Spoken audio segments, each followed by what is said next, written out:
Yes, everybody, what's going on? My name's Stephen Elson. That's Turk.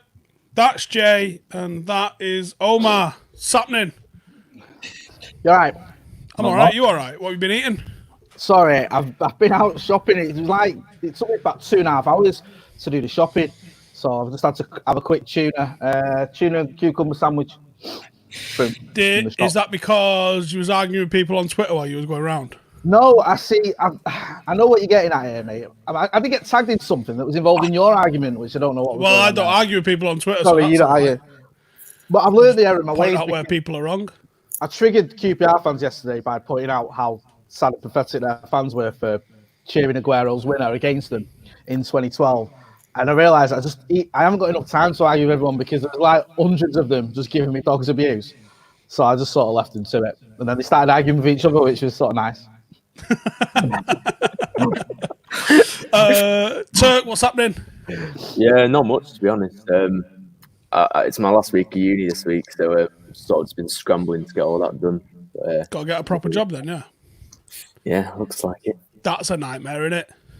It sort of is, yeah, mate.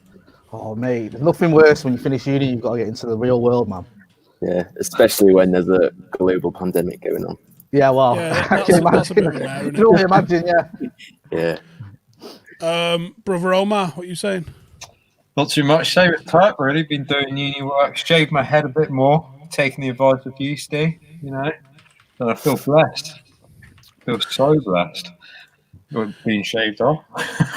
Yeah, but that's still well longer than when I first met you. Do you reckon? Yeah. What You had to do like Jay's, pretty much. Did I? Yeah. What, completely bald? Wow. While he's here and everything. I know, man. But yeah. I mean? Yeah. Come on. Don't do it half measures. Join the dark side. I did prefer it when it was a lot shorter. Did prefer it. It's nice when you have like short hair. It's easier, isn't it? Yeah. You just don't have to do anything. Yeah. Yeah. So much better. I think I crossed the road, Steve. I saw you walking towards me. I'm not being funny. With my resting, happy, smiling face that I always have. I think I'd wait up and I'd go, do you know what? I want this way around. I've titled this video, The One That Got Away. Joe bottled it because we was going to call it The Ron That Got Away, but he didn't. Well, he didn't. He just fucking bottled it. Paul Scholes been talking about how close United came. Bit of an open secret, I think that one, wasn't it, about Peter Kenyon basically fucked us with Ronaldinho. What's your thoughts on that before we get any further? I mean, you can spend a lot of time talking about transfers that got away, and I think if we're going to talk about proper transfers that nearly happened, rather than ones we just wanted to happen, then that is one of the ones that hurts the most because, as you said, it's an open secret. He very nearly came, and Ronaldinho was just ridiculous. And the good thing about Ronaldinho is if you look at him now on YouTube, you've got his clips. It's just his highlights really. It's just ridiculous. But that's what he was like week in, week out. He was just an amazingly skillful player.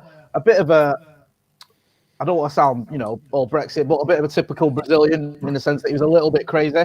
But he delivered. He did, and he'd have shone at United. He'd have been just the sort of player the fans would have loved to have seen, and he would have, won lots of trophies for us. The flip side is we did get a different player around the same time. We went on to do some. I can't remember his name. Right, wasn't he? Yeah, he did a few bits. So it's not all doom and gloom. But yeah, I would have loved to have seen Ronaldinho at United. It was just made for us, really. It's a shame that Peter Kenyon was too busy manoeuvring his move to Chelsea to care.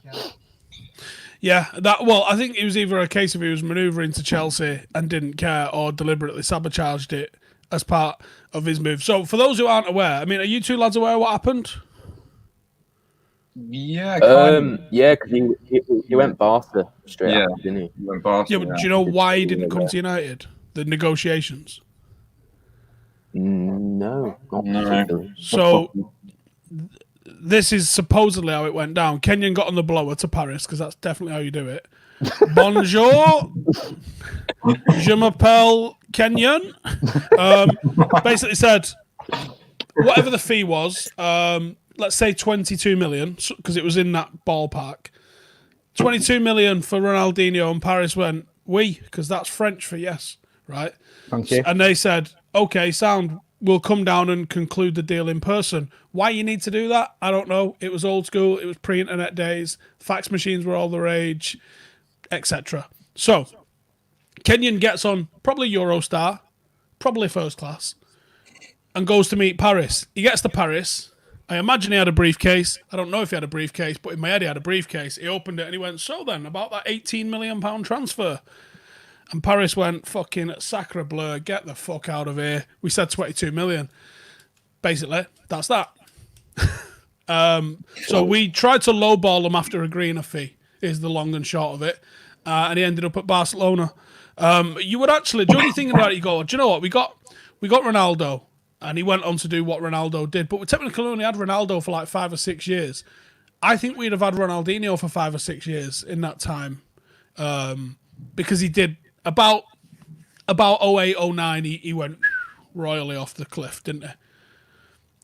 But he was... would you have got more memories out of an earlier prime Ronaldinho? And would a prime Ronaldinho have been someone that could have played with Rude, perhaps? Or Rooney, perhaps? Let's go down a what-if lane. What do you reckon? I'll let the one of the lads go first. I mean, I think it was different because how old was Ronaldinho at the time? Was he older than Ronaldo, I presume? Well, yeah, Ronaldo was 18. Ronaldinho would have been...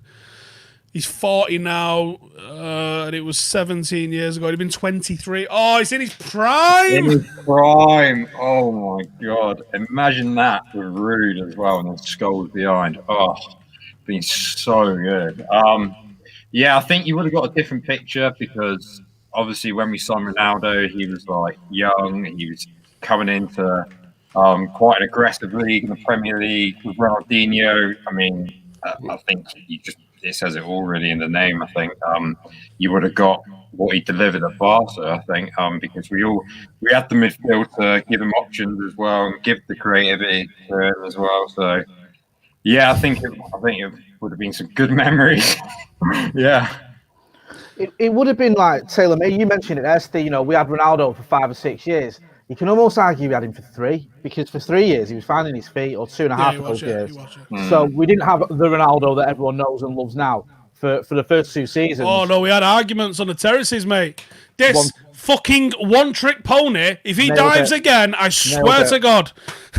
It was like there was a time like maybe around 2005 when the jury was out, and it sounds crazy to say that, but it was. People were saying he's not cut out for the Prem. He's like you say, one-trick pony. He's too soft. He goes down too easily. And it wasn't until after the World Cup in 2006 that he sort of steps up. So during that period, had we had them both, for example, and Rooney, Ronaldo would have been finding his feet, but Ronaldinho would have been, as you mentioned, in his prime.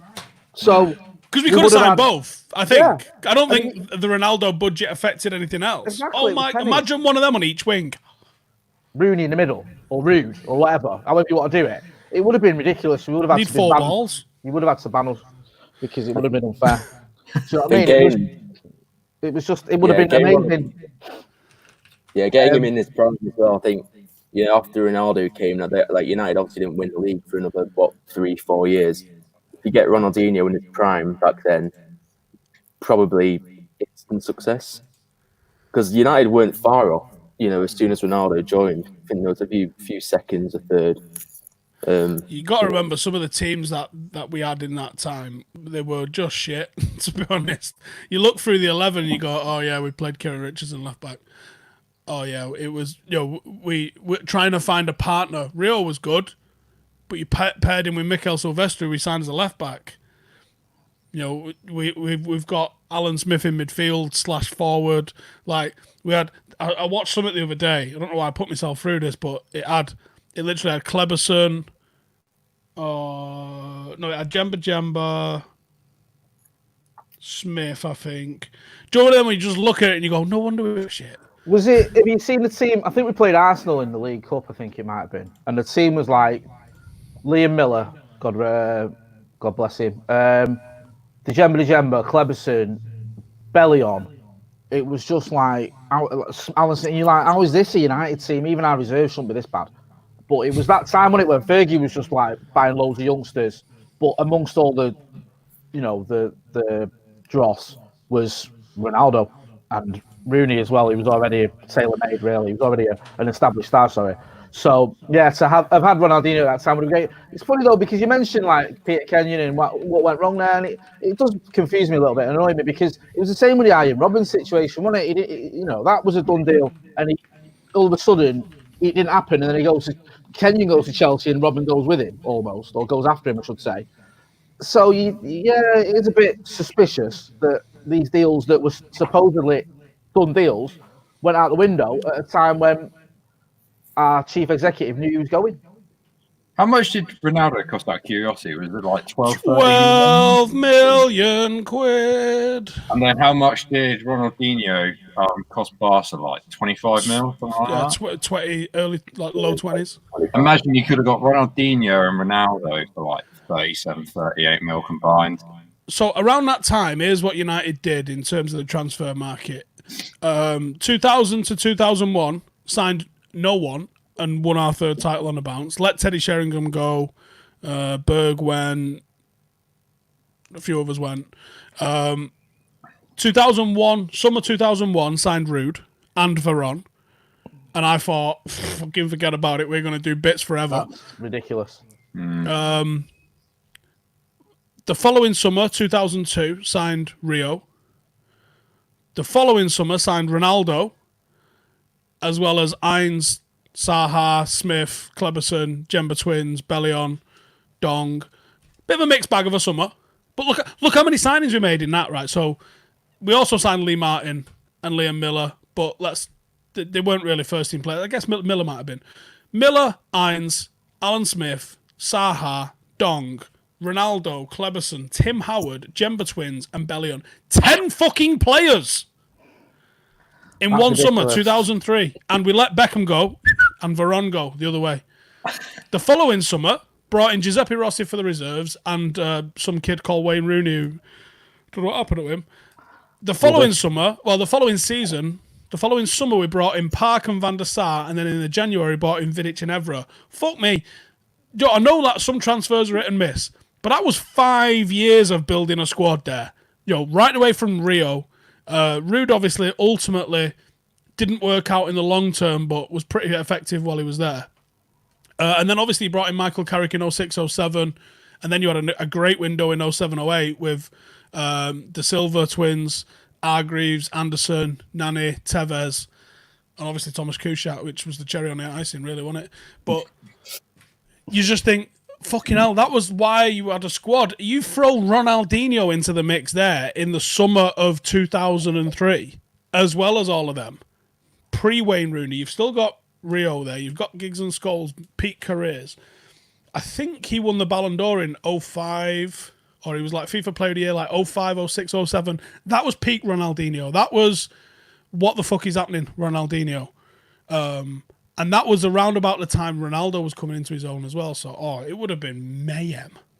There's a not only there's maybe another title in there, there's another stab at the Champions League in there, if you get him. Do you know what I mean? I mean, he was that good. And you saw what the games against Chelsea where he sort of steps up. He definitely would have done it in the Prem, there's no question about it. He did it against England. He could have done it against anyone. And I think, was it Barca, they won it in 2006, didn't he, against Arsenal? Yeah, so there's no reason why he couldn't have lifted us to those sort of levels, considering the squad that we had and some of the players we had. Okay, yeah, there was a lot of garbage there, but I think Fergie's sort of thought, I need to rebuild. If I buy enough players, some of them will be all right. Dan in the comments says, reportedly nearly / could have R9, Ronaldinho, Kaká. I don't know of any attempt at Kaká. Adam and Sam Homewood met Ronaldo and said, like, how close was you ever signing for United? And he was like, never. They never came in for me. That's pretty conclusive. Ronaldinho obviously is a little bit of a different story there because it was all agreed and Kenyon fucked it. Who else did you reckon out of the nearlies that we nearly signed? Because when I interviewed Martin Edwards, he told me Batistuta was in the bag. That's the one I was going to say, Batistuta. Remember that goal against us in the second minute or something? Mate. Batistuta, because Italian football was huge. It's not it's not really comparable for now because you fuckers can go and watch the Belarusian Premier League, right? You couldn't do that in the 90s. You didn't do that. Like United was linked to Marcelo Salas at one point, right? Who is he? I don't know. I don't think I've even seen him play more than one game at the moment. But we were linked to him, and the papers was talking about him. But it wasn't the same with Batistuta because everybody watched. Like at the moment, you could say everybody watches Soccer Saturday or everybody watches Match of the Day. Well, Italian football on Channel 4, Football Italia, everybody watched it. Everyone who was a football fan watched Football Italia. So we all had opinions. Like Gaza going out there was a big part to play in that. But we all had opinions on Lombardi. We had opinions on Batistuta. We all love that Milan team. We seen Vieri and fucking Vialli and Ravanelli. You mentioned it earlier, Steve, with Veron. When he was in that Lazio team, Veron, when we bought him, that now would be like us buying De Bruyne. It would. Yeah. He was just the best at what he did. And when we got him, I was convinced that, like you were, Steve, I thought that's it. He just didn't work out for him. But yeah, no, you're right. I mean, there was some proper gems in that. And Batistuta was one we all loved. Everyone was Batigol, mate. He was a fucking absolute baller. And there was always rumours United was in for him. So when I spoke to Martin Edwards, that was United chairman at the time, and I said, is there any ones that you overruled Fergie on? And you said, we're not having him. And he said, yeah, actually. And he said, Batistuta, and my heart sank. And I was like, shit. We was actually close to getting Batistuta. And he told me the crack, and he said, basically, players used to come to us and tell us what they wanted as a wage, and we would either agree or disagree on that wage. Batistuta came to us, and he's like, that's my wage. And he was like, fucking hell, that's going to obliterate our wage structure, because United, you don't believe this, but United used to have a very strict wage structure under the PLC, and Roy Keane broke it because he wanted 50 grand a week, which is mental to think that now, but at the time, he said Batistuta was like, oh, that's going to murder our fucking thing. And he went, oh, that's after tax, by the way. That's what I want. And then he went, yeah, all right, we're not going to do that. And he said, and there was just no moving on it. And he goes, we probably could have afforded it at the time. He goes, I just made a decision that I didn't think it was the sensible thing for us to do. So I overruled it and said, we're not getting him. And I was like, fucking hell. So I said it was done. He goes, yeah. He goes, I sat down with his agent. He goes, he was happy to come as long as we paid the money. And you're like, that hurts, man. That hurts. Do you know what I mean? The only other one that I would want us to have gone for is R9, but by the sounds of it, we never did. I know, yeah, people use that, don't they? They say R9, but I don't know how realistic that one was, to be honest with you. Wasn't Gaza close to joining us as well at one point? Yeah, Spurs offered him a sunbed. Yeah. He agreed, didn't he, with Fergie? Gaza agreed. Yeah. Fergie went on his holiday. And Gaza said, when you get back from your holiday, I'll sign for you. And when Fergie was on his holiday, he read in the papers that he'd signed for Spurs. Because apparently, not somewhere, but Spurs bought his mum and dad a house in London and that, and just wooed him. With a sunbed. Yeah, with a sunbed, with a solarium. I think Shearer shook hands on it, didn't he? Agreed he was getting the number 9, agreed he'd take penalties. Yeah. There was a few things with Shearer. Yeah. Shearer, what was that 95, 96 season? So summer of 95? Well, there's twice 96 Shearer, and 97? There was from Southampton to Blackburn, we missed out on him. Yeah. Yep. And then there was from Blackburn to Newcastle. So twice. I mean, I think the one you're talking about, Steve, was the second time round. I might be wrong, but yeah, I'm not being bitter because he scored loads of goals, but you get Shearer, you don't get Eric. It's that simple. First time round. Yeah, and and you get Shearer, and I know people go, Ollie and all the rest of it, but you look at how it went, the treble and all those titles. Does it go like that if you buy Shearer? Maybe not. You know what I mean? So I don't think. Or maybe better. Maybe if we'd signed in the summer of 96, we beat Dortmund in 97. We go one stage further in 98. We could have done what that team. I don't think this is being giddy. That team could have done what Real Madrid have just done. I think it wasn't far off. Yeah, I think he'd a lot of lucky in the cups. Maybe he could have elevated. Maybe if we've got him in 92, he could have elevated us when we had that free foreigner rule, because that just scuppered our European chances. Yeah, he's obviously English, So you don't know, but I mean, I think out of the two of us, I think it's Shearer that should be more disappointed. What is it? One trophy in his career. He would have won the lot at United. Would he? Yeah. Was it 96 where we missed out on Shearer and got Solskjaer instead? Yes. Got that, Yeah. second time.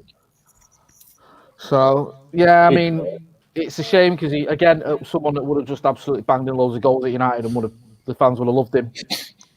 But Who else was close? Bale, I think, was there? Bale.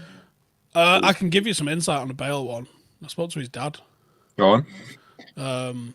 His dad was at a trial day. One of my mates put on in Stockport, and he's got some younger brothers. I think they're twins. Bale, Gareth has. I can't remember what they're called. They can't be that good because he was at a trial day, which is for generally released players. There was a kid there though. Actually, if you do a bit of YouTubing, there's a kid called Madin Mohammed, which is like the next fucking Zidane or something like that. There's loads of videos of him from when he was 6. Well, at 12, United signed him, and on the same day sold him to West Ham. That happened. I was there when that happened. that seems perfectly legit. Yeah, doesn't look dodgy as fuck at all. And the best thing is, City paid for his travel, because I think he's Moroccan. City paid for his travel to come to the trial so they could watch him. United signed him before he left the pitch and then had sold him to West Ham before anyone had the tea. Fucking brilliant. Anyway, so Bale's old fella, you know the Arsenal striker Kev Campbell? Yes. So I know Kev, played snooker with Kev and stuff. Yeah, we had him on Devils a few months ago. Yeah, he's ace, Kev. And we were just talking general football and this, that, and the other, and he goes, you go speak to him there about what's happening with transfers. And I said, who? And he goes, it's Gareth Bale's dad. I was like, no way is it. So he introduced us and said hello, and I said, oh, is he coming to United then or what? And he goes, nah, I don't think so. He said, United have offered. He said, they've offered whatever cash. He goes, and I think they've offered Chicharito and somebody else. He said, but his heart's set on going to Madrid. And I was like, all right. And he goes, I think he'll play for you lot one day, though. And you're like, fuck. So every time you see a link with United and Bale, it's in the back of my head. Have you seen that's one? Have you remember one about John Terry as well at Old Trafford as a kid, getting wooed by? Have you not seen the pictures? Can I share? If you, I don't know. I can share it on here because I'm not hosting. If you Google, WhatsApp it to me and I'll be able to put it on. Yeah. He was a big United fan, John Terry, apparently, when he was a kid. And I think he was a midfielder to start with. I'll WhatsApp this to you now, Steve. And United obviously monitoring him, and I think his dad was a Red as well. So even though they were obviously he won the double for us, didn't he? So fair play to him. yeah, exactly. So we tried to sort of woo him, brought him down to the ground and all the rest of it, but he just fancied Chelsea. I don't think he was up for moving to sunny Manchester. But the rest is history. I'm just sharing this with you now, Steve, so you can see the picture of him and his family with Sir Alex. I bet if you was someone that could sit on the gate at United, fucking hell, it looks like his dad, doesn't he? Yeah. I bet if you could sit on the gate and just see every fucker that came through that door, there'd be hundreds of players that you recognise. That just come even just for a minute, for a day, for a trial, for this, that, and the other. I'll put this on the screen now. There you go. That's John Terry with Fergie. And a Premier League double. So that must have been about 94-ish then, I'm assuming. 94, 96. I think so, yeah. Looking at Fergie, I'm going to say 94.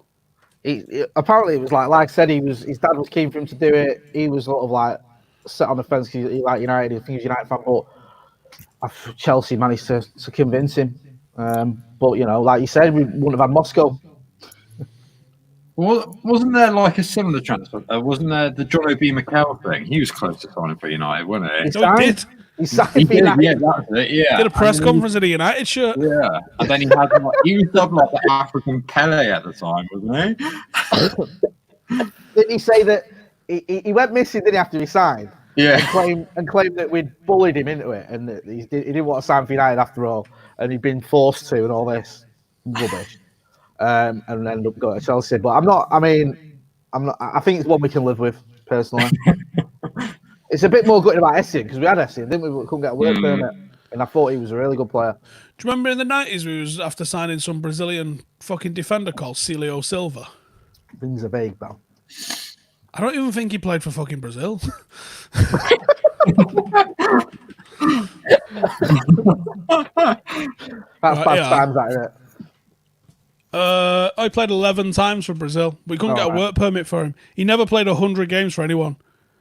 So he played 40 at Vasco da Gama, 26 at Internacional, 34 at Caen, 47 at Corinthians, which is where he was when we was trying to sign him. I remember there was a picture of him outside the Bridgewater doing a medical, and we couldn't get a work permit for him.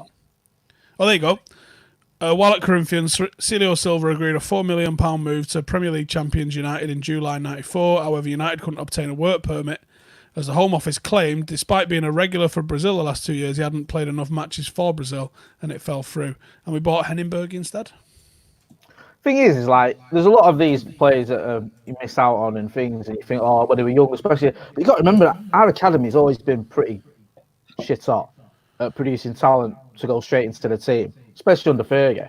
So a lot of these youngsters, Fergie's looking at it, and okay, sometimes they'll have got it wrong, but he must look at it and going, well, is this kid I've got here any better than Scholes, or is this kid here I've got going to do a better job for me than Beckham is? So, you think about the amount of players a manager sees, and you think about Fergie's record, especially compared to Wenger, who let Ibrahimovic go, Ronaldo go, Yaya Toure go. Fergie got it right far more often than he got it wrong. Yeah, imagine letting Ibra go. That's ridiculous, isn't it? I mean, that's just... That's it, Joe, for all of the Wenger nearly signed 11 that he's got, which is basically the FIFA Pro greatest 11 of all time. For all the nearly signed, you had a 500 career goal striker and wanted to put him on trial. I mean, there's that, and then you had Colo Toure's better brother in an Arsenal top kicking a football for you. And Colo Toure was like, your player at the time was going, he's better than me, he's mint, look how good he is. And you went, nah, well, not for us. And then he goes to Barcelona and wins the treble, and goes to City and wins however many titles. One of the best Premier League midfielders. And if anything, if you looked at what Arsenal lacked throughout Yaya Toure's career, probably a Yaya Toure. Literally, if you just went... You know what I mean? I get annoyed that we didn't buy Yaya Toure, that we didn't push the bank and break the bank with the wages and just do what City did and just got him. But to have had him on a trial or whatever, and have his brother as your player when he's a kid and he's going, nah, he's not for us. Mate, that's just ridiculous. That's like sabotage. That's like you don't care anymore. Right. If Arsenal, when was it? 98 won it or something like that. Was it 98?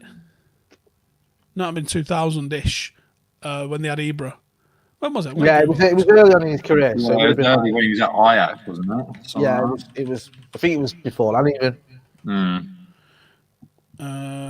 They always signed Ronaldo 2000. as well, 2000 they? It was. So he'd been what was it? 17, I think. So yeah, 2000.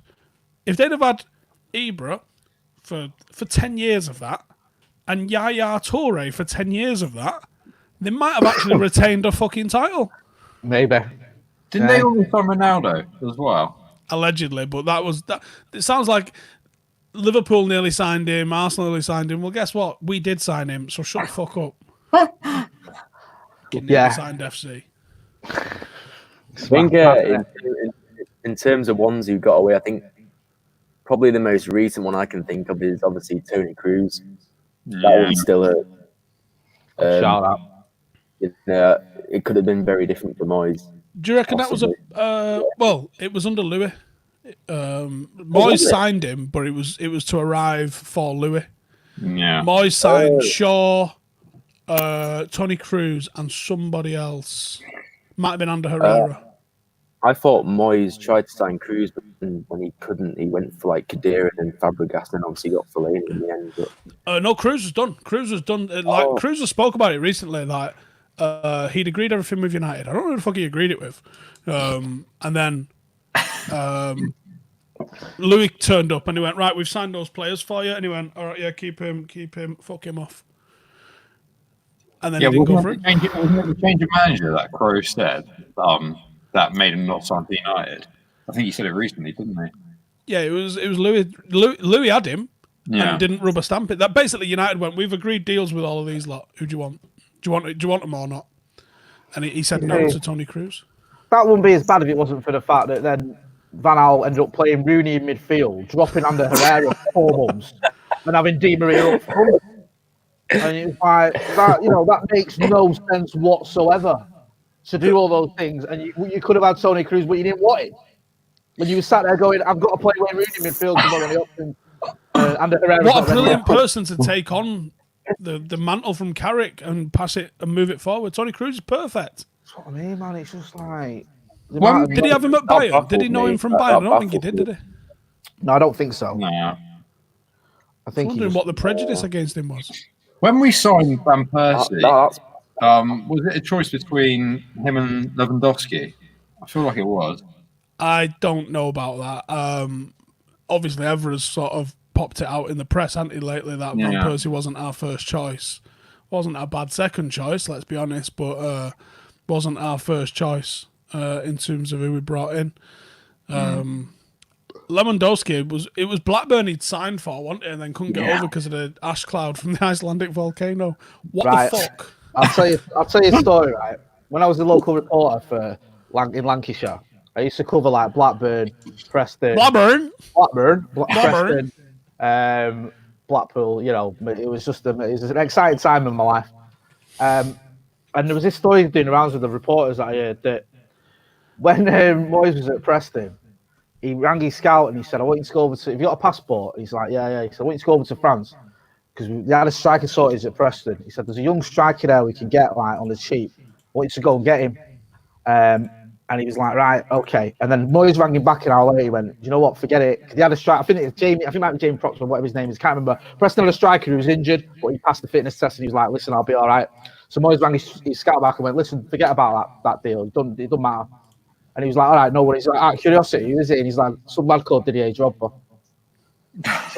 Didier Drogba could have ended up at Preston North End. That could have been his route into English football, playing under David Moyes.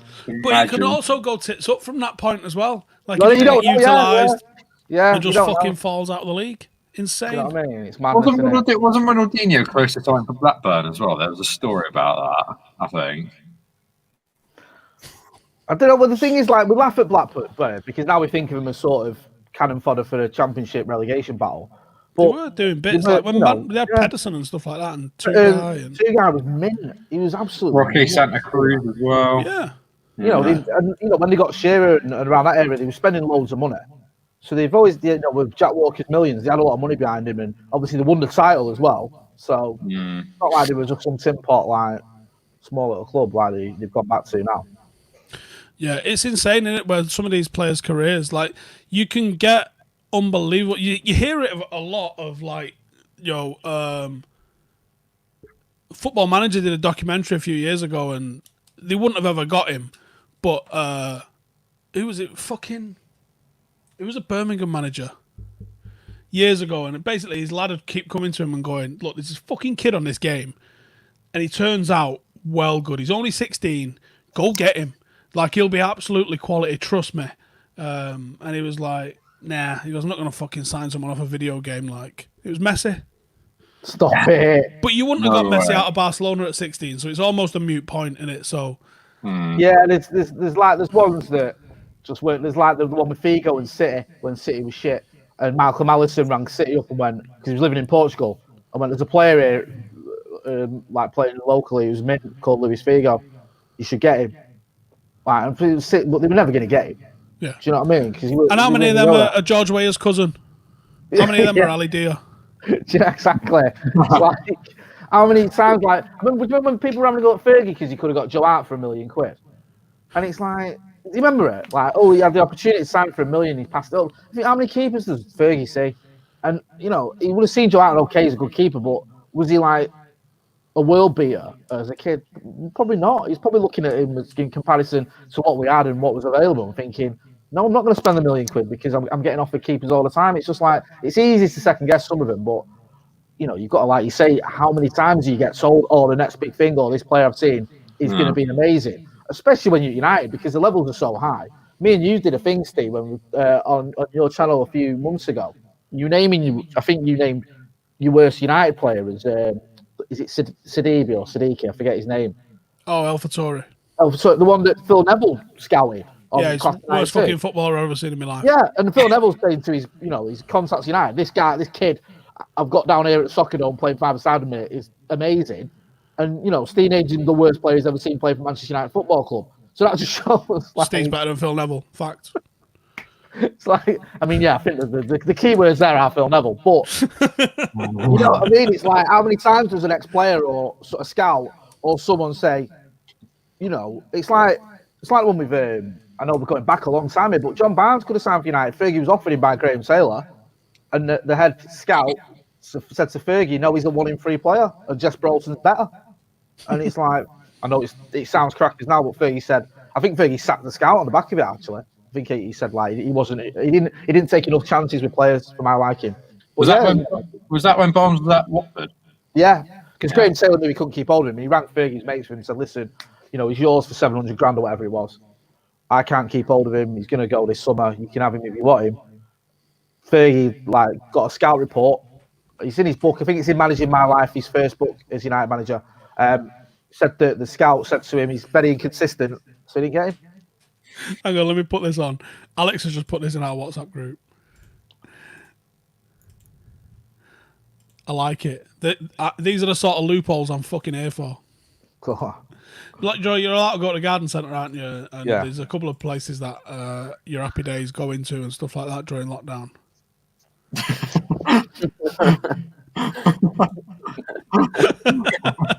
Tell me in the garden centre, son. I'm sorry, I know that's totally off topic, but I just seen it flash up and I was like, fucking hell's this season about here?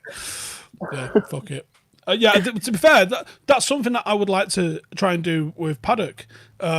We've had some good youngsters come up already and sort of train with us for Paddock FC. Obviously, we've not played a game. But 16, 17, 18-year-olds that have been dumped out of academies or haven't even had an opportunity to be looked at by an academy just because of the route they've taken to get to where they are. And I've got a couple of decent links with Salford, some of the coaches at United and stuff like that. And I think if I need to know what that level looks like on my training pitch, and then you can spot it, can't you? Because you can look at someone and go, he's the fucking best kid we've got. But where does that stack up? That might be that might be 5 times worse than AlphaTauri. Until you see AlphaTauri on your pitch, you've got nothing to gauge it off, innit? So, I'd love to be able to. One of the functions of Paddock FC that I would really like it to be is to be flipping people back up into the football pyramid, and giving them another chance, because obviously it's going to be quite a visible football team because of YouTube. I hope that's one of the functions that it ends up performing, and I hope that helps us recruit people as well, because they'll come to it for that. But yeah, fucking AlphaTauri was dog poo, mate. And Joe, another one as well, which I didn't say it while I was at the club because I changed my fucking methodologies after a conversation I had to have with Callum Gribbin, that I just wasn't going to slag off youth players. Do you know what though? If you're saying that's my sort of MO, that's my motto or whatever my sort of ethos is, I don't slag off youth players while at the club. Fair enough. So you know what I mean? It's like, while they're academy players, get to the first team, fine. But while you're in the academy, you're learning your trade. So I just thought, look, this is what I'm going to be doing. And so many people, especially American viewers, because they're excited. They got an American in the squad. How's he getting on? How's Sunday? Right, I'm just ignoring that question. Let's keep fucking going. Because if you'd have asked me, Jay, let's role play. Ask me about Sunday. Steve, that lad Sunday, how's he getting on for United? Fucking second worst player I've ever seen in a United shirt. Well, that's a bit of a confidence booster for the lad, isn't it, eh? No, I'm saying. So I made a decision that I wasn't going to do that. Yeah, but it was fucking shit. I spent years going the completely other way and just overhyping every young player that I've seen, starting with like Simon Davies and Teddy Cook. Go through. Then the new Giggs, the new Beckham, to McKenna's the new Andy Cole, to Cameron Stewart's the new Pele. I had a dark time in my life where I just thought everyone that had a half decent game for the under-23s or the academy, he was going to do massive bits for United, and it just obviously didn't always work out like that. It happens. Yeah. It happened sometimes, quite often, actually. When are the away shirts coming out, Steve? The Paddock? You mean these ones? Yeah, those ones. They're so nice. Oh. It is nice, isn't it? Yeah. If you are a member of the Stretford Paddock memberships on YouTube, if you're in the Legends tier, you will be getting sent that on the 1st of July, I think. Yep, 1st of July. You'll be getting it sent because we've got your sizes. It'll just be going. So everyone who's a member in June, you get that at the start of July. If you're just a regular member or you're one of my patrons, you'll be able to buy it from the 1st of July. The rest of the general public, not getting it till August. Oh. Keeping it special for everybody. Are you getting a sponsor sorted for it, or are you just leaving it sponsorless? We got some sponsors. I'll be putting 2 versions out. The sponsors aren't confirmed yet because we don't know when we're fucking playing yet. So it's quite hard to confirm sponsors. Well, we're still not actually officially confirmed in a league for starters, so that's an issue. And obviously, we don't know when that league's going to start or which decade it's going to start. So as soon as those things have aligned, we'll show you the sponsors that we've got. Some pretty good ones, quite impressive ones, quite surprising ones as well. And we'll do 2 versions, so you'll be able to buy this version, Bosch, which is just the clean one, and you'll also be able to buy the sponsored one as well. We're going to call that our Sunday League version because we're going to do some Sunday League, which let us know in the comments. Are you interested in this at all? The Sunday League is probably going to be Joe Smith and Andy Tate taking control of a football team, which is that about is that top tier craziness of everything that could happen with a football team? Yeah. What I love about Andy is I remember I was watching the game where you played, when you was managing, and Andy was like your sort of de facto mascot / assistant against, was it Arsenal Fan TV or whatever? And how seriously he took it was hilarious. He was actually getting really angry and excited about it, like he does. Of course about he was. That's what's going to make him fucking entertaining. What about that, Jay? I'll tell you a little story, right? My tenure, my missus calls me John Cena, not because I'm racist, but I was, we had a team, an 11-side in the business league, and I was the assistant manager. And we got to the final at Hyde, where I think you might be playing. We got to the final anyway, and we were getting beat 4-1. So with 2 minutes to go, I brought myself on just to get me runners up medal because I thought. Can't do any damage down. 2 minutes to go. Yeah, but no, that's the levels I'm at. I wasn't good enough when I was 20, let alone at 40. So no, I won't be playing. Boo. Ross, when's the next Football Manager coming out? I don't know yet. I have to film it.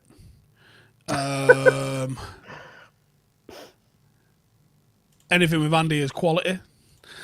Managed by Andy Tate, love it. Yeah, it's going to be fun. I think I don't know what it's going to look like. But Joe's going to captain it, and Andy's going to manage it, and I'm just going to leave them to it. But it's going to look like some sort of acid flashback. That's what it's going to be like. What is happening here? The Sunday League team will be playing in a sponsorless kit for obvious reasons, and if it's not obvious, think about it. Brand association, etc.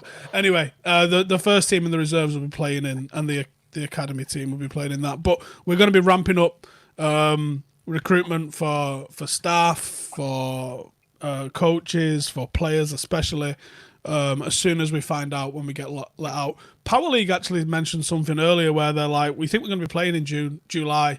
I'm like, I fucking don't. I've literally no idea when we're going to be playing football again. Obviously, the Premier League's coming back in a couple of weeks because it's worth hundreds of millions, and that therefore protects the players from getting ill. But when does amateur sport come back? Well, exactly. I mean, for starters, the Premier League, we've discussed that, so we won't go down that rabbit hole. But if they're coming back to talk about all these constant testing and, sending people out into the desert to play or whatever, which obviously amateur leagues aren't going to be doing any of that.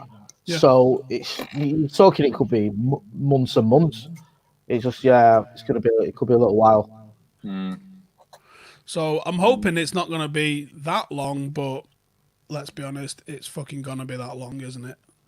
For how long it takes for it all to come back. Unless you just tackle each other whilst looking away. Oh, yeah, there is that. We could definitely do that. That's one of the ridiculous things I've ever heard, by the way. Someone put on Twitter saying, are you actually telling me you're going to have to tell Phil Jones to do this? there was talk about like cutting the halves as well, wasn't there? Like making What, it. Like, sorry? there was talk about like them cutting the halves to like 40 minutes or something. 40 minutes and a half, which is like, It's what's just, 5 minutes going to make? It's going to make no Yeah. difference at all. I think Yeah, if so anything, it just proves why the Premier League is profit driven, solely profit driven, and nothing else really matters to them. Just a joke, really. It is, yeah. One of the comments here is, are we worried about United coming sixth when it comes back? Not really. Here's the problem, though. If players don't want to return, you can't force them. I mean, I haven't heard of anybody at United that... I mean, United have handled everything fantastically in this lockdown, to be fair to them. So, but what happens if somebody gets it? What happens if you're unable to fulfill your fixtures? What happens if, like, 4 or 5 year players who all live in close proximity to each other, they all get it and all have to be quarantined? And do you not fulfill your fixtures? Do you wait until they've recovered or been quarantined for 2 weeks? Like, there's more questions than there is answers at the moment. And I think it's highly irresponsible to be considering bringing it back at all. And I know that might be slightly hypocritical because I'm dying for us to get back, but the safety is paramount. And ultimately, if it's safe for Premier League footballers to go back, yes, they're going to get more testing, but they're not testing me going in the fucking supermarket, are they? If it's safe for me to go in a supermarket and a petrol station, and if other businesses start to open up, I know amateur sport isn't going to be in that first wave of businesses that have to come back, or I know it's probably not going to be in the second wave. But by the time you're allowed to the gym, surely amateur sport has come back by then. So, it's certainly not going to happen next month, but there has to be some sort of a timescale for when this is going to be. I don't know if the fact that they're able to treat people a little bit better than previously is a factor. Like I said, there's far too many questions and not enough answers about it. Is it purely reliant on a vaccine? How fucking long does it take you to immunise 60% of a planet? Probably a while, I would have thought. Yeah, you just don't know. I mean, even like you look at the Premier League, the way they went about it. We were all going to play that weekend until Mikel Arteta got it. Yeah, they were, yeah. Yeah. It's like that was a game changer, wasn't it? It was like, well, hang on a minute, maybe we shouldn't do that. So you don't know how that's going to pan out if, like you said, Steve, 1 or 2 players get it, then all of a sudden is that going to change the idea and change the plans? It seems like, to me, it seems a bit kind of sky to be thinking about any form of football this summer, but we'll see, without a vaccine and without those measures you mentioned. But we'll see what happens. Like you said, it's, there's a lot of money involved, so logic goes out the window, doesn't it? Yeah, totally. Any other questions we've got from everybody? Is COVID going to kill off the anti-vaxxers? No, it'll just mean they spread it quick. Focus on next season. This is done. I mean, yeah, totally. But it's not going to happen, is it? Bundesliga this weekend. Since this is our last podcast before weekend. What team who's everyone? Yeah, what team are we going for? Are we going as a collective? That's who we now support, or has everyone got their own vibe? Well, that's a good idea. I wouldn't mind a collective, so we can all it'd be like you get behind United. But I don't know anything about German football, so it's the same as English football, but with a stronger accent. Is that it? Is it the same rules? Yeah. Yeah. Right. Yeah. Well, sound. I'll go for the German version of United then. Which is Bayern Munich. Bayern Munich. Oh, is it? All right. Of course it is. Most successful club. Yeah. So that's not very interesting, is it? I don't know. What about Dortmund? We'll go with Dortmund. What about Jadon Sancho, you mate? Yeah, but they sing "You'll Never Walk Alone." You've got the big Scouse connection. No. I quite like Union Berlin. Their fans are immense. They love it. They absolutely love it. Yeah. Proper ultras. I've got a bit of a soft spot for Leverkusen. So I mean, everyone's got their own fucking team. Schalke did a big beg and give a reason why every Premier League team should follow him. Well, sorry, you should have gone with a targeted audience and you might have won. No one gives a fuck now. Leipzig is kind of seen as a plastic club because they're obviously owned by Red Bull and stuff like that, but I actually quite like what Leipzig stand for. And ultimately, all of the fans of Leipzig, Leipzig's a massive city in eastern Germany,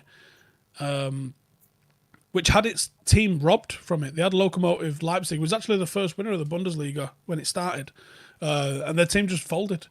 So yeah, it's a massive. It's like having. Imagine Newcastle if it was a successful footballing city without having a team, and then someone puts a team back in there. Yes, and ultimately they still have to come all the way through the divisions. The pyramid's not as deep as it is in England, but they still had to come up through divisions. So I do lean towards Leipzig, and yeah, as someone says there, owned by Red Bull, bad. Owned by a huge pharmaceutical company, good. Or Wolfsburg, they play at the Volkswagen Arena. They're sponsored by Volkswagen. It was literally a company team that's just been around for a long time now. There's no difference between them and Red Bull, really. Do you know, now you mention it though, I've forgotten about this, but I do have a bit of a soft spot for Schalke, just because of the Champions League. Was it like Darren Gibson and Anderson banging him in? Do you remember? That was the most bizarre semi-final ever. And Neuer being amazing. Yeah, it would have been about sweating ill if it weren't for him.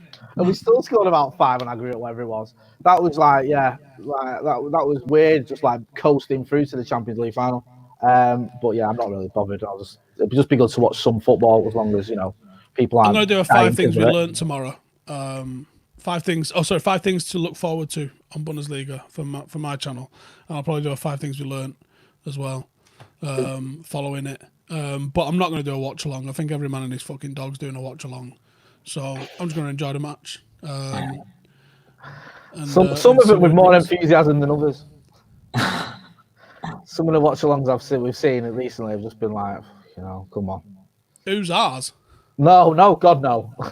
Yours is just run-fueled madness. Not seeing an issue. No, I didn't mind it last time I was there because you got the chicken out, didn't you? So, mate, this is what happens, right? I am a fat guy. What happens is I start drinking and I go, we need some tasty treats here, I think. And I ended up spending a fucking fortune on Deliveroo. It was mad though, that last one, because it was like LASK behind closed doors. Like everyone was banging. Honestly, I don't remember the second half. I know you missed like I had to keep telling you score, man. We scored again. Look at that. Right, Igalo's just scored one of the best goals I've ever seen. Mason's come on. Mason scored. Pereira's come on. Even Pereira's getting in on it. It was mad. I was well, McCullough's got. Is that the game McCullough did a vlog from like after the game? Yeah. Where you were falling around everywhere. That's worth checking out for a laugh. I'm gutted. You were right, because we did the Spurs preview afterwards, and I should have just put it out for Devils, but I didn't because I thought, there's no game. But I should have done because it was hilarious. It was Is it still on there? I don't know, because McCullough, this is how bad it is. McCullough was trying to be all professional and talk about the game and tactics and the starting 11, and you just absolutely chatting broken biscuits. Not interested Hang in on, any of did it. we record it on this computer? It'll be on this computer that I'm on here now. If it's on, right, we'll get it out, mate, because it was just, I don't care. I'll stick it on my Patreon. Yeah, if it is. Honestly, mate, I big regret that I didn't, because it was hilarious. And Right, it was hang like on, OBS recordings. What was the date? It would have been the game, the LASK game. Lask. And United, was it 5-0? I thought it was 6. No, it was 5-0, wasn't it? Yeah. I haven't even got alcohol to blame for not remembering. The 12th of March. 12th of March. It may be the 13th because it was late. We might have done it over midnight. I don't think so. I think it's probably about 10 o'clock. 12th of March. You sent it me, but I don't think I downloaded it in time. I think I've got it. Let me just click on this link and see. I love it because it's the only time I've ever seen Macca like trying to keep everything together and be all like, "Come on, we've got a job to do here," and you just having none of it. Oh no, that looks like. Hang on, what time's that? 12th of March. Oh no, that's 13th of March at 12:02. In the morning. I've got. Oh, it wasn't that late, was it? Because I'm thinking it was midnight because it was a European game, but it kicked off early. Yeah, sorry, yeah, you're right. Right. 8:45. I can hear my dulcet tones there. Yep, we got it. It starts with you saying, we're going to try and do a Spurs preview. Send it to me, just for my own amusement. Right, all right, I'll retransfer it to you. All right, yeah, buzzing. Patrons, I'll stick that out today as a little bit of extra content for you. It's worth watching. It's just nonsense, but it's funny. All right. Cheers for tuning in, everybody. Make sure to go and give all these guys a follow. Alex, you've been doing some writings again this week for us on Sports Illustrated. Yeah. Few pieces going out every day on there. If you keep an eye on the socials on Twitter, especially for Paddock, there's like 3 or 4 articles a day that are going up. We've got a partnership with Sports Illustrated, which is not a small deal in the grand scheme of things, actually.